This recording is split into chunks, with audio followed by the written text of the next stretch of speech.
Now, first of all, one thing I'm going to ask you, whenever I think of comic books, you always imagine the artist, the people who draw the book. But you need to write the story first, don't you? Sure, yeah, and I more or less do it as you do a screenplay. I sort of tell the artists and writers where to put their pencils and pens and, you know, what people are doing, what they're saying, what they're looking like. Now, you're from Britain, but you're now writing for big American comic companies. How did that come about?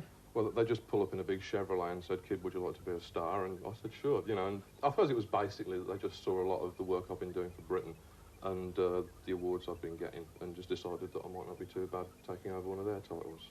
Did you actually doodle? Did you attempt ever to draw stuff when you were in school before you got into writing? I made a living doing it for 2 years before I realised that I couldn't draw, which was a bit of a shock to the system. So that's when I switched to writing because I could do that much more easily and much more quickly. So if you read comics at the moment and you're short of and you think you can't draw them, think about writing. This is how this man's made it. Introduce me to this chap here. This is Swamp Thing, who's a walking compost pile that haunts the Louisiana bayous, and it's a character that I've been writing since 1982. It was originally invented by some other people, but I was given it to revamp sort of, you know, 4 or 5 years ago. You've changed it completely. Let's see how you went about doing that. You start off with, gosh, it's like a school essay, isn't it? That's right. This is the script? Yeah, this is the script. It's just a list of directions for the artist, and then whatever dialogue the characters are saying. You know, I just set up the whole scene and give all the little details and things to the artist, and they take it from there. Right, so it's actually quite workmanlike. You've got to sit down. It's not the fun of doodling. Now, then the artist takes hold of it and pencils it and then inks it. Sure.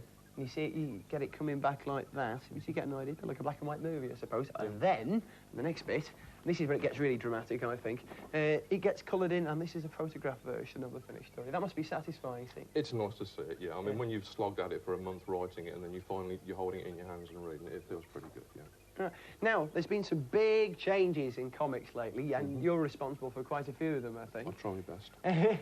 Now, Swamp Thing originally was a bloke who was turned into a vegetable type thing, is that right? And we changed it into a vegetable with delusions of grandeur, which was a simple change, but, you know, it seemed to do the job. Yeah. And more realistic, perhaps? I think so. I mean, well, the original idea was pretty silly, you know. I mean, I suppose my idea is only marginally less silly, but it's a bit more in keeping with the times. Now, Batman and Superman have also changed these days, haven't they? Yeah. Now, how's that worked out? Well, it's like with all of the new sort of characters that we can't believe in these super Boy Scouts anymore. We don't know anybody in real life who behaves like that, and the readers don't believe in them. So we've just tried to make them a little bit more like real 20th century human beings. Just to remind you that Swamp Thing, the book, well, it's now published as a graphic novel. These are all your comics gathered together. Highly recommended. A bit gory, perhaps. Perhaps. Very sensitive. But sensitive with it, quite right. And your next big thing, Alan, is that the Watchmen book coming out later in the year, yeah. Watchmen book. Rush out and read these. Highly recommended. Alan, thank you very much.